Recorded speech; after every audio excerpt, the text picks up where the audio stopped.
Hi friends, மாயா சீனு சீரியலை பற்றி தான் நம்ம இந்த வீடியோக்குள்ளே பார்க்க போகிறோம். வாங்க நம்ம வீடியோக்குள்ளே போகலாம். கார்த்தி பார்த்தோம்னா தனாவை தூக்கிட்டு போயிருந்தாங்க. அந்த விஷயம் தெரிஞ்சு தனாவை காப்பாற்றுறதுக்காக கதிர் அந்த இடத்துக்கு வந்துருந்தாங்க.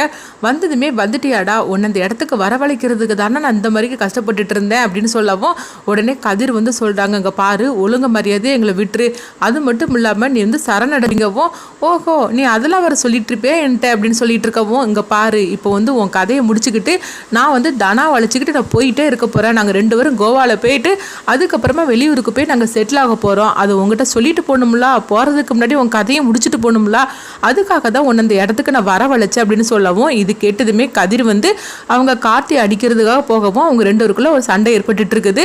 அப்போ தனாவுக்கு என்ன பண்ணுறதுன்னு தெரியல. எப்படியாவது இந்த பிரச்சனையிலேருந்து நம்ம அதாவது கார்த்திக்கிட்ட வெளியே வரணும் அப்படின்னு சொல்லிட்டு கார்த்தி தலையில் ஓங்கி ஒரு போடுறாங்க. கார்த்தி பார்த்தோம்னா அப்படியே கீழே விழுந்துருவோம். தனா நீ என்ன பண்ணிட்டு அப்படின்னு சொல்லி கேட்கும்போது, எனக்கு ஒரு வழி தெரியல, இவங்ககிட்ட இருந்து எப்படியாவது நம்ம தப்பிக்கணும், அதனால தான் நான் அந்த மாதிரி பண்ணிட்டேன், வா நம்ம இருந்து போகலாம் அப்படின்னு சொல்லவும், அப்போ மாயா வந்துருந்தாங்க. மாயா கேட்குறாங்க, தனா உனக்கு ஒன்றும் ஆகலையே, கதிர் நீ வந்துட்டியா அப்படின்னு சொல்லி கேட்கவும், நீ ஃபோன் பண்ணுன அதனால தான் நான் ஓடி வந்தேன் அப்படின்னு சொல்லும் போது, அந்த கார்த்தி எங்க அப்படின்னு சொல்லி கேட்டுட்டு இருக்கவும், அப்போ தனா அழ ஆரம்பிச்சிருந்தாங்க. என்ன தனா என்ன ஆச்சுது, எதுக்காக இப்படி அழுதுட்டு இருக்கிற அப்படின்னு மாயா கேட்கவும், உடனே கதிர் சொல்றாங்க, கார்த்தியோட கதை முடிஞ்சு போச்சு அப்படிங்கிறாங்க. என்னடா சொல்லிட்டு இருக்கிற அப்படிங்கும்போது, ஆமா அப்படிங்கவும், எங்க அப்படின்னு சொல்லிட்டு மாயா உடனே பதட்டம் அடைகிறாங்க. 3 பேருமே திரும்ப அந்த இடத்துக்கு வரும்போது கார்த்தி எப்படி தூங்கின மாதிரி இருக்கிறாங்க. அதை பார்த்ததுமே மாயாவுக்கு ஒன்றும் புரியல. என்ன தானே இந்த மாதிரிக்கு நடந்து போச்சு அப்படிங்கும்போது, அப்போ தானே அழுதுகிட்டு இருக்கிறாங்க. என்ன பண்ணுறதுக்கு, எப்படியாவது கதிரை காப்பாற்றணும், இவங்ககிட்ட இருந்து என்னுடைய மானத்தையும் காப்பாற்றணும், அதுக்காக தான் நான் எனக்கு ஒரு வழி தெரியாமல் நான் இந்த மாதிரிக்கு பண்ணிட்டேன், என்னை மன்னிச்சிரு, நான் போய் சரணடைஞ்சிருந்தேன் அப்படின்னு சொல்லவும், உடனே மாயாவும் கார்த்தியும் தடுக்கிறாங்க.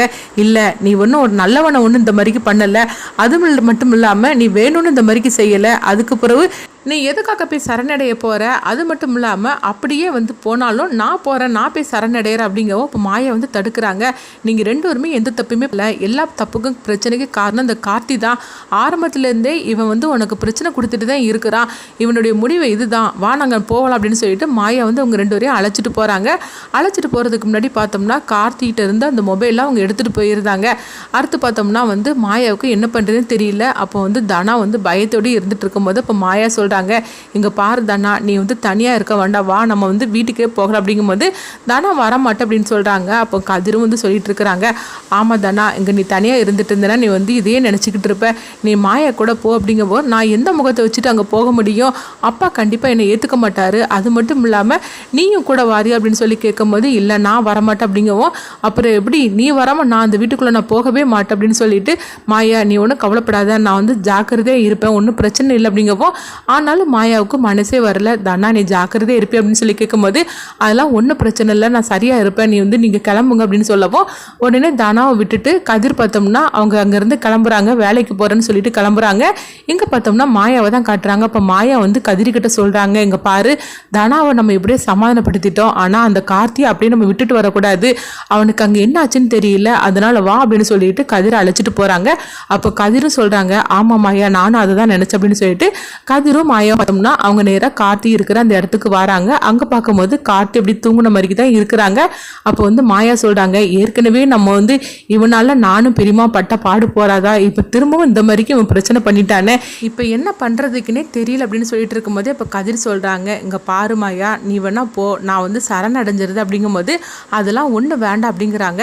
அடுத்து பார்த்தோம்னா கார்த்தியை பார்க்குறாங்க. கார்த்தி பார்க்கும்போது அவங்களுக்கு மூச்சு வர மாதிரிக்கு தெரியுது. அப்போ கதிர் மாயா கிட்ட சொல்கிறாங்க, அங்கே பாரு மாயா அவனுக்கு மூச்சு இருக்குது அப்படின்னு சொல்லவும் கிட்ட பார்க்குறாங்க. அப்போ பார்க்கும்போது மூச்சு இருக்கிற மாதிரி தான் இருக்குது, நல்ல வேலை அவன் உயிரோட தான் இருக்கிறான் அப்படிங்கவும், இப்போ என்ன பண்ணுறதுக்கு அப்படிங்கிறாங்க. இவனை ஹாஸ்பிட்டலில் கொண்டு நம்ம சேர்த்துடலாம் அப்படின்னு சொல்லிட்டு மாயாவும் கதிரும் பார்த்தோம்னா அவங்க கார்த்தி அழைச்சிட்டு அவங்க ஹாஸ்பிட்டலுக்கு போகிறாங்க. அங்கே போய் அவங்களுக்கு ட்ரீட்மெண்ட் கொடுக்கறதுக்காக கார்த்தி அங்கே கொண்டு சேர்த்துருந்தாங்க. அடுத்தவங்க பார்த்தோம்னா மாயாவும் கதிரும் நேராக தனா கிட்ட வராங்க. தனா அவன் உயிரோட தான் இருக்கிறான், அவனுக்கு ஒன்றும் ஆகலை, நீ பயப்பட வேண்டாம் அப்படின்னு சொல்லவும், இது கிட்டதுமே தனா அதிர்ச்சி அடைகிறாங்க. அதே நேரம் சந்தோஷம் விடுறாங்க. என்ன சொல்லன்னு கேட்கும்போது ஆமாம் அவன் வந்து நல்லா தான் இருக்கிறான், அவனை நாங்கள் ஹாஸ்பிட்டல் கொண்டு நாங்கள் சேர்த்துட்டு வந்தோம் அப்படின்னு சொல்லவும் உடனே வந்து தனா சொல்கிறாங்க நீங்கள் 2 பேரும் திரும்ப அங்கே தான் போனீங்களான்னு சொல்லி கேட்கும்போது உடனே 2 பேரும் ஆமாம் அப்படிங்கிறாங்க. அவன் இப்போ நல்லா தான் இருக்கிறான், ஒன்றும் பிரச்சனை கிடையாது, நீ ஒன்றும் பயந்துட்டு இருக்க வேண்டாம் அப்படின்னு சொல்லவும் உடனே தனாவும் சந்தோஷப்பட்டுட்டு இருக்கிறாங்க. அடுத்தங்க பார்த்தோம்னா பத்மாவை தான் காட்டுறாங்க. பத்மா வந்து சாருக்கிட்ட சொல்லிட்டு இருக்கிறாங்க, விடிஞ்சா கல்யாணம், இதுக்கப்புறம் நம்ம நினச்சதுதான் எல்லாம் நடக்க போகுது அப்படிங்கவும் அத்தை நீங்கள் சொல்கிறதெல்லாம் சரிதான், ஆனாலும் எனக்கு வந்து மாயாவை நினச்சா எனக்கு ரொம்பவே பயமாக இருக்குது அப்படிங்கும்போது நீ மாயாவை நினச்சி ஒன்றும் கவலைப்படாத, நம்ம போட்ட திட்டப்படி எல்லாமே வந்து கரெக்டாக நடந்துட்டுருக்கோம், அதனால நீ எதை பற்றி நீ கவலைப்பட்டுட்டு இருக்காது அப்படின்னு சொல்லும் போது அத்தை சீனு எப்படியும் கண்டிப்பாக என் கழுத்தில் தாலி கட்டிடுவாங்களோ அப்படிங்கும்போது அதுக்கு தானே நம்ம இந்த அளவுக்கு நம்ம கஷ்டப்பட்டுட்டு இருக்கிறோம், அப்புறம் ஏன் நீ இந்த மாதிரிலாம் கவலைப்பட்டுட்டு இருக்கிற அப்படிங்கவும் அப்போ மகாலிங்கம் ஃபோன் பண்ணுறாங்க, என்ன சம்மந்தியமா அங்கே எல்லாம் நல்லபடியாக நடக்குது அப்படிங்கும்போது ஆமாம் சம்மந்தி எல்லாம் நல்லபடியாக தான் நடக்கு அப்படிங்கிறாங்க. சீனு மட்டும் என் பொண்ணு கழுத்தில் தாலி கட்டலைன்னா நான் கொடுத்த நகையெல்லாம் நீங்கள் எனக்கு தந்துடணும் அப்படிங்கிறாங்க. இது கிட்டதுமே பத்மா அதிர்ச்சி அடைகிறாங்க, இந்த கல்யாணமே நகைக்காக தான் நடக்குது, 100 பொண்ணு நகை நான் தூக்கி கொடுத்துருவானா என்ன அப்படின்னு சொல்லிட்டு பத்மா நினைக்கிறாங்க. அடுத்தடுத்து என்னெல்லாம் நடக்க போகுது அப்படின்னு சொல்லிட்டு நம்மளும் வெயிட் பண்ணி பார்க்கலாம்.